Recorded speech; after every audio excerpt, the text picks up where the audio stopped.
Welcome back, everyone, to another episode of College Hockey Talk. On today's podcast, I'm joined by senior from the Quinnipiac women's hockey team, Sadie Peart.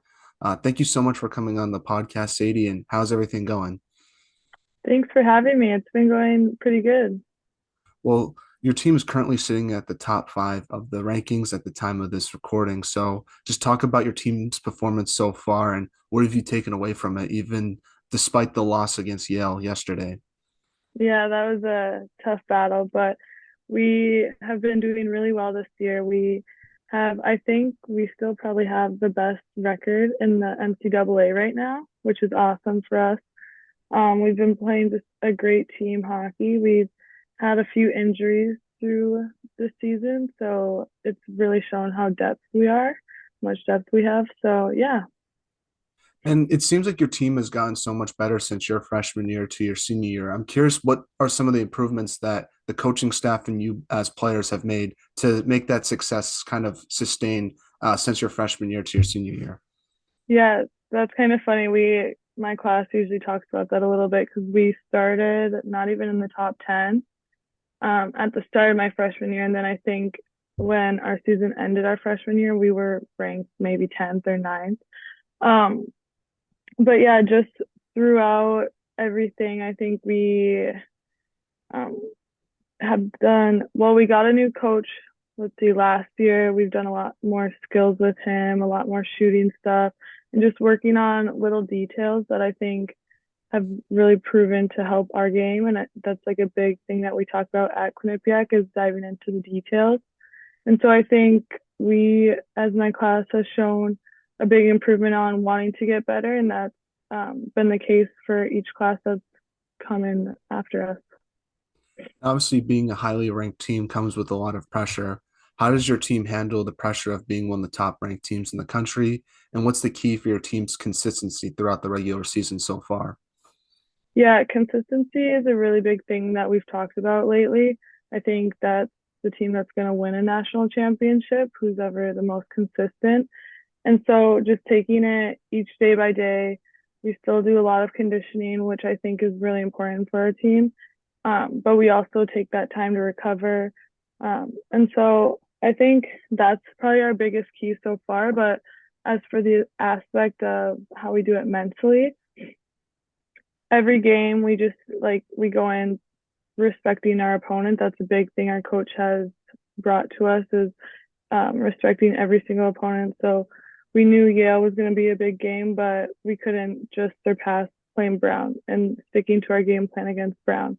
And so just continuing to focus on those little details to help bring success to our team is what has helped us, Yeah, I especially would since your say. team probably has a target on your back. Like for a team like Brown, that's a big game for them and they want to sort of prove themselves. So how do you sort of handle Right. that knowing that you're the team that teams want to knock down? Right. So, and we do have a transfer from Brown on our team this year. And like we've talked about it, we've gained the respect from every team for them to bring their best game and have nothing to lose when they play us because we are ranked so high. And so we need to give them the respect too and be able to play at our best and improve. And I still think we can play even better than we have so far. Now talk about what it's like playing in the ECAC and just the competition you face every weekend because in my opinion, I think it's the most competitive conference in women's college hockey this year. Like I was checking Mm-hmm. out the pairwise rankings before this interview, and there's like five or six teams in the ECAC that have a legit chance of making the NCAA tournament, but only like three or four of those teams are actually going to make it. So there's going to be some two really good teams that probably won't make the NCAA tournament. So talk about what it's like playing in that conference and just the competition you face every weekend. Oh yeah, it's such a strong conference. I mean, you have girls from all over coming into the ECAC, and it's not like growing up, I didn't know as much about it from being from Minnesota, but after being here, like it is crazy how competitive we are. And it's not just you see a few big names, but it's a lot of like a very team game, which is awesome. And that's why I think it is such a strong league because teams are creating different ways to play the game and making it much more competitive. Now, you're a senior this year, so I'm curious, what type of leadership have you tried to bring to the team this year? Are you more of a vocal leader or lead by example? I would say more so lead by example, but I have been trying to be more of a vocal leader, being able to encourage players or just be supportive in any sort of way. So I think naturally I'm a led by example leader, but I'm also working on being more vocal. And how have the freshmen have as a senior, what is your thoughts on your freshman class and how have they sort of acclimated themselves to Quinnipiac? Oh my gosh, they're awesome. I mean, almost every single time I go to the rink for lift, they're already in there doing extra work. They're trying to get better, and that's just how it is at Quinnipiac, and that's how it was for my class when we first became freshmen. And so everybody's just kind of taking on that role of grinding and getting better constantly and working on new skills as much as possible. So it's awesome to see that it's still continuing. And obviously, your hard work has been paying off because since your freshman year to now, you've improved your game significantly. I've definitely noticed it from both the defensive end and offensive end. So, talk about what you Thank think's you. been the biggest improvement you've made to your game so far this season compared to your freshman year. Yeah, I think a big emphasis on my game right now is our face-offs as being a center now because I didn't start as a center. So that's been one thing that I try to be really detailed about, but also getting off the wall and whether it's the neutral zone, offensive zone, or supporting the D down in the D zone, because we're a fast transition team. That's where we find the most success. And so just being able to work on moving my feet quick to get off the wall so that defender can't pin me, I think that's been helping me a lot over the years or the last 2 years, I would say. And also, I'm constantly working on my shot too, because I know it's not at the level I want it to be at. Yeah, and obviously faceoffs is an interesting aspect of the game, especially it's not an easy position to switch to, even from wing to center. I'm curious how you work on your faceoffs because I was talking to someone from Dartmouth and they said they even study which referees they're gonna are gonna be at that game and how they drop the puck, and there's a whole science that goes behind it. I'm curious how you do it. I know I don't want you to reveal any secrets, but just a little insight Yeah, about how you and I sort of was go just about given that. a yeah, I was just given a secret last night, actually about how to win face-offs more. So I'm not going to give that one away. But I think um, studying, I don't study it, the rest. That's pretty cool that that player does that. But we watch film all the time on their face-offs and understanding um, where the center stick is when they put it down, everything like that. I think I just memorize it almost. But also knowing that once I do start winning against the center, like that is a depleting feeling. And so you can really take advantage of that. Yeah, and obviously there's got to be some communication with the other centers as well, advice of how to win. And I guess like the player was telling me like the ECAC refs drop the puck differently than Hockey East refs. It's like there's a whole different thing Mm-hmm. about it, which I didn't know, which I thought was pretty cool. Yeah, even like when you try to have like a player in practice or your coach drop the puck for you, like it's still completely different from refs. So it's hard to practice it all the time. Now let's talk about some of the accomplishments your team has had so far this year. One of them is you guys won the Nutmeg Classic for the second time in a row this year at Mm-hmm. Quinnipiac. What was it like winning that trophy, especially doing it at your home rink? Yeah, that's always so fun, especially with all the teams that get to come in and play. We had Bemidji State come and play, and one of their players, I was a former teammate of mine in high school. That was actually the first time I had played a former teammate, so that was a lot of fun. And also, all of our families usually come to visit around that time. So being able to win the championship and have our families there, it was really awesome. You also started off the second half of the season in a series split against Wisconsin. Talk about that series and what you took away from it, because I felt like that series against Wisconsin last year sort of showed the country what your team was capable of how you guys can make the NCAA tournament and compete with those big out of conference teams. And finally, you guys got a win against them this season. So I'm curious what you took Yeah. away from that series, how big it was, and what's it like playing a team like Wisconsin, especially at home.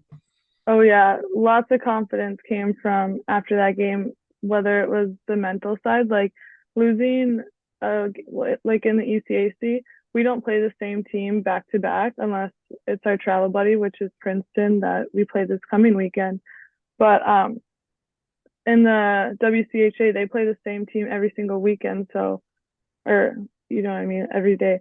But so losing to them the first day and then having to play them the next day, that's challenging flip to fix all the mistakes we made the first game. So being able to do that, we learned how strong we are mentally, but also how quickly we can switch our details and be more detailed. But it was awesome playing Wisconsin. They're a great team. They move the puck really well. They're fast all over the ice. So it was awesome to get that experience playing against them and finally beating them. Yeah, I'm curious, do you like playing different teams on Friday and Saturday, or do you like having that same team on Friday and Saturday? Because I feel like there's probably positives and negatives to both those scenarios. Yeah, I think just from doing it so often, I'd have to say I like playing a different team Friday, Saturday.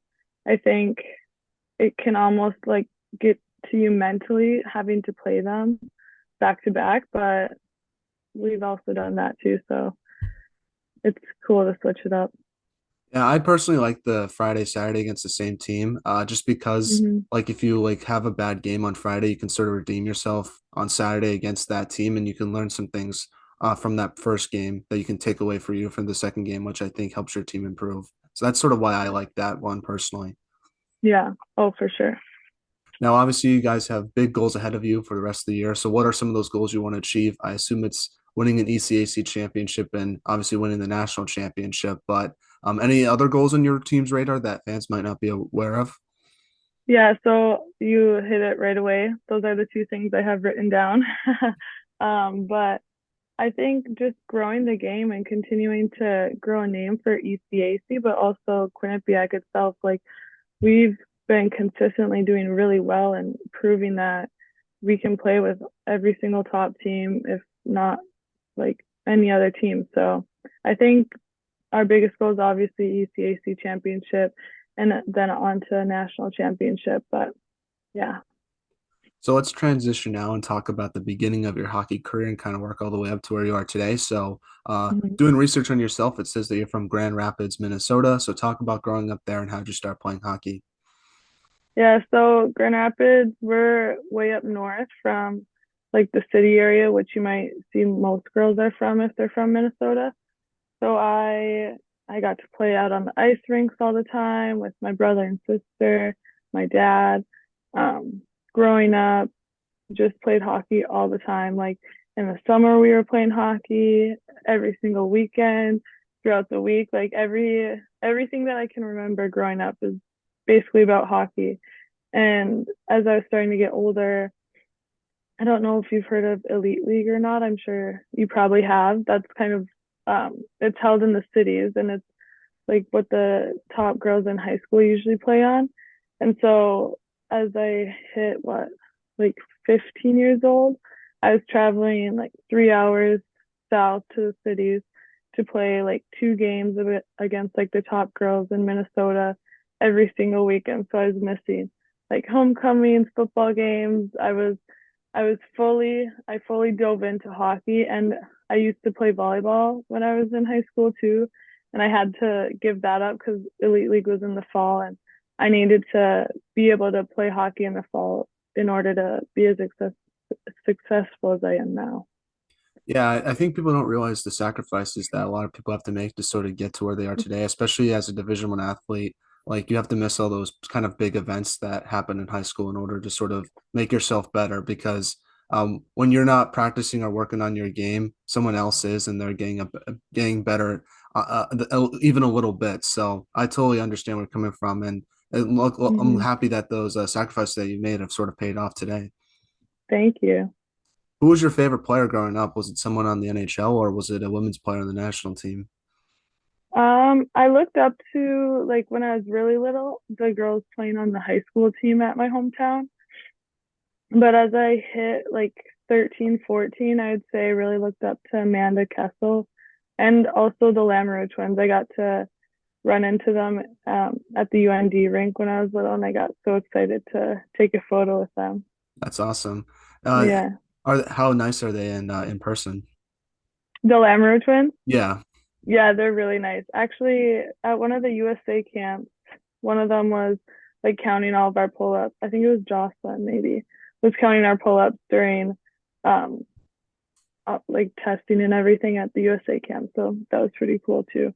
And she was nice then too, cheering us on. That's awesome. That's awesome. I still can't tell them apart even today, but Really? oh, it's hard. I don't know how people do it, but they're definitely legends though for sure. They obviously brought the Yeah. gold medal I think 5 years ago now. So, but that Mhm. shootout goal is one of the most iconic moments in U.S. hockey history, in my opinion. Oh my gosh, yeah.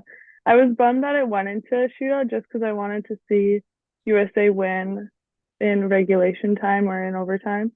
But I remember staying up and watching that until it ended, and I was so excited. Yeah, that must have been a late night because I watched that game the Oh yeah, day because it was in like South Korea and it was like at 3 in the morning or something like that when the game started. yeah. I was hardcore fanning then. That's awesome. Now, you grew up in a hockey family, like you mentioned. Your brother Jack Mhm. plays for St. Cloud State currently. So I'm curious, what's it like growing up in a hockey family? And do you have any funny hockey stories with your siblings from growing up? Yeah, I would say whenever I call it P-whackers, I always get made fun of. So I'll call it knee hockey. Do you know what knee hockey is? Yes. Okay, yeah. So like growing up, I think almost like every single night, me and my brother would beg my dad to play knee hockey with us. And so then he'd put on like that old like white mask that you'd wear, and we would just battle in our basement. And like it probably wasn't very good, but it was so much fun doing that all the time and beating him up because he was younger than me. So I loved winning against him all the time. Um, and just skating on the outdoor rink, like I can't think of any specific funny story besides just playing knee hockey in the basement. But just being able to play with those two and growing up playing with my sister on the high school team, like that was an incredible time for me. Do you still use those bragging rights today about those knee hockey games? Yeah, until what he probably hit like 13 is when he started to get a lot better than me, and that was hard to take in at that time. Now, like you mentioned before college hockey, you played for your high school in Grand Rapids. Talk about your experience there and what you took away from it, looking back on it today. Oh yeah, it was awesome. I was able to play high school at a younger age. I was in seventh grade when I moved up to the high school team. So I was a lot younger than a lot of the other girls. I think a running joke for a while was like everyone was taking like Spanish tests or calculus tests, and I was taking spelling tests still in seventh grade. So that was kind of like a running joke on the team. But I got to play with my sister, and even back then, like Minnesota hockey, I know it's different than like juniors out here and everything, but it's so special to grow up around like everyone in your hometown, everyone supporting you, everyone loves the sport. Especially in Grand Rapids, we're a big hockey town, so just getting to grow up and play there, it was awesome. And my old head coach Hajduk, he was awesome and helping me improve all the time. It was great. How weird is it to be like a seventh grader playing against high school, like seniors in high school? Like, is that sort of an adjustment? Obviously it is, but like it Yeah, must help your adjustment actually in college hockey a little bit because you're sort of it dealing in a did. similar way. Yeah, and even back then, like it was almost working on the mental side of the game too. Like I remember, I'm one who usually gets pretty nervous, or not super nervous, but a little nervous before games. And before, in like what it would have been like 12U, I was getting very nervous before games because I was expected to do so well and score all the time. And so getting moved up, I'm the young seventh grader, like nothing's expected as much from me. So all I had to do was go out there and work hard and good things would happen. And so being able to almost have like a little bit of a relief, that was kind of nice to like learn that side of the game rather than just having the pressure on me all the time. So yeah, I'd say that helped me a lot. Is it weird in the locker room being like so much younger than the rest of your teammates? It was a little weird, but I was also like I had my big sister there. She's 3 years older than me. And she's pretty shy compared to me. Like I was a spitfire in the locker room. Like I wasn't afraid to sing or dance with everyone. At first I kind of eased into it, but I quickly found my voice in the locker room, I should say. And what's your best memory from your high school hockey days? I assume it's probably getting to play with your older sister. That's pretty cool. Yeah, that's what I have written down. But also, I think it was my senior year. We got to play in an outdoor game on the pavilion, and that was a lot of fun too. I always enjoy getting to play in an outdoor game.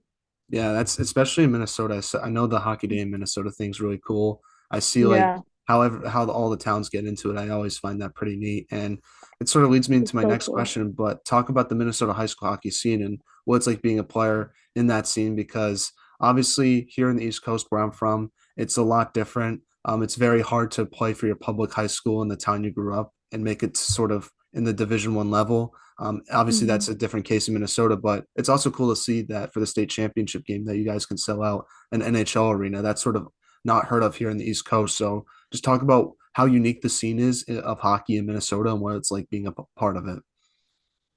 Oh yeah, for sure. And our boys team, I should say, our boys high school team, Grand Rapids, they won the state tournament when I was in high school too. So I actually got to like be there for all of that, like seeing them play at the XL. I unfortunately never got to go to state, but it is so competitive, and there are like every single high school team, there's going to be one or two very talented players on the team.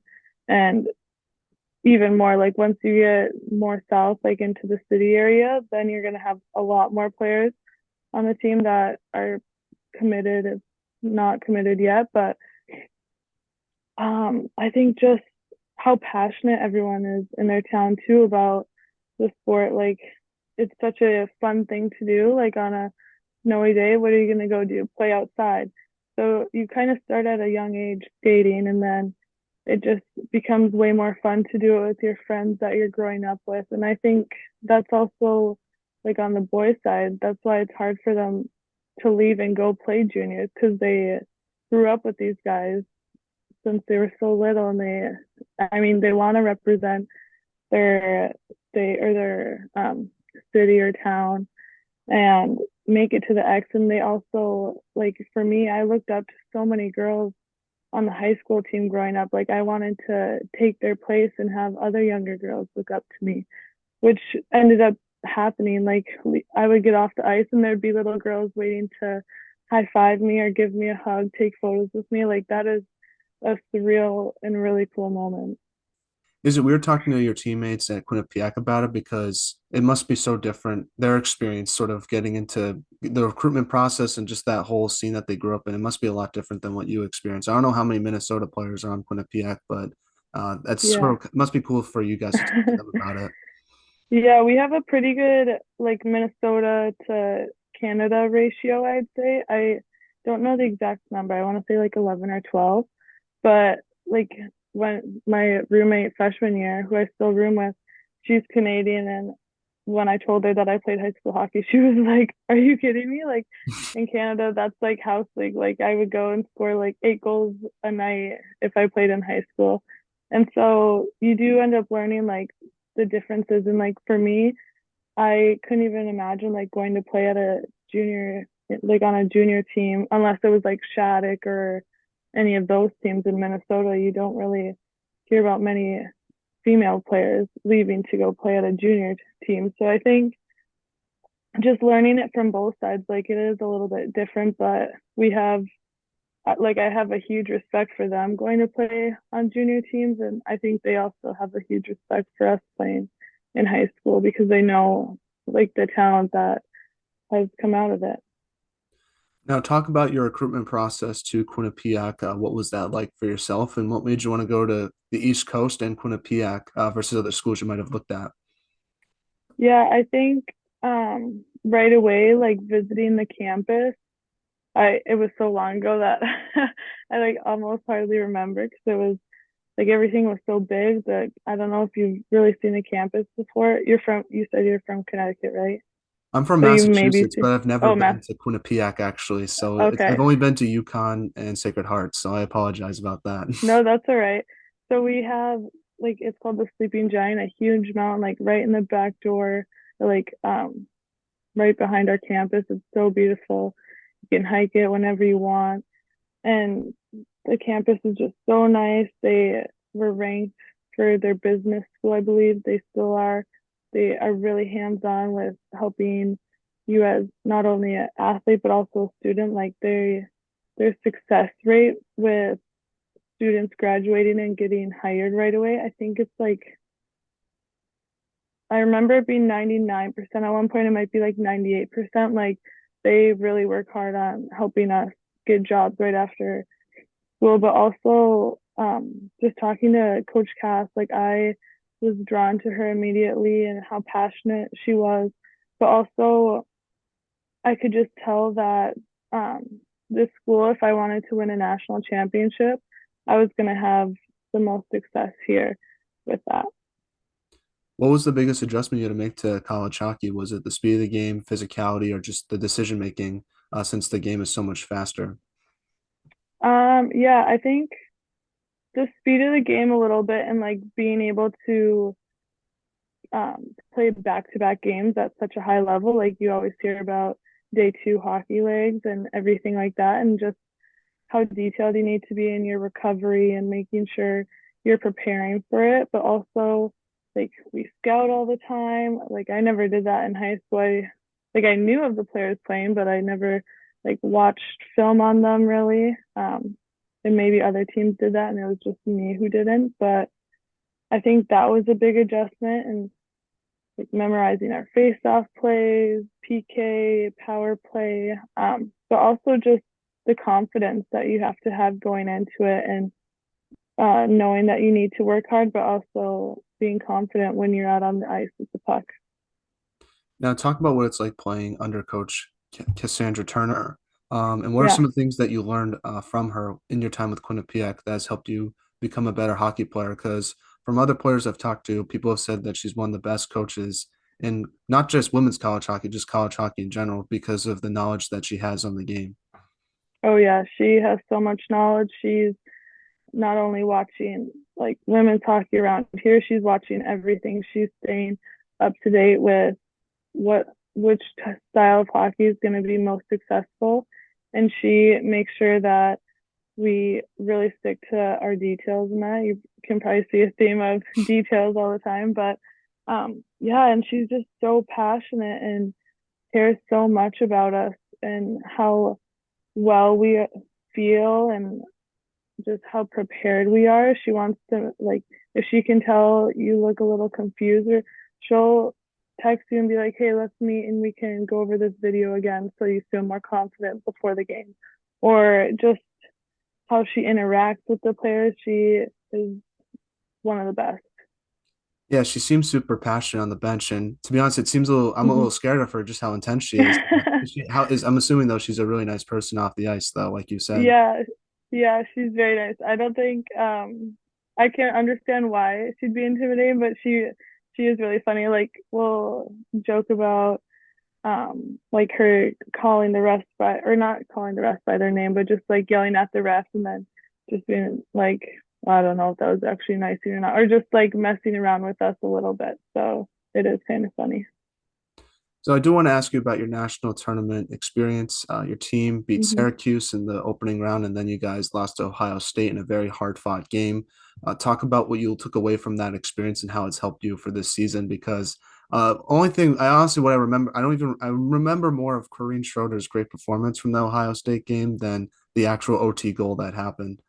Hmm. Oh my gosh, she was amazing in that game. She deserved to win MVP for goalies of all time for that. She kept us in that game, and I think what to take from that was how well we were conditioned in that game. Like we shortened the bench because it was in overtime, and not a single one of us on our team like missed a beat at all. Like we could have kept going, and we could tell that Ohio looked more tired than us. So just understanding that and that part of the game, but also what it feels like to be there and the confidence that your team gets, and now getting a little taste of that, like being at the tournament, like you don't want to lose that again. You don't ever want to be knocked out. That's a sour feeling, and so just knowing what it's like to be there and wanting to get back there and go even farther, it's an incredible feeling.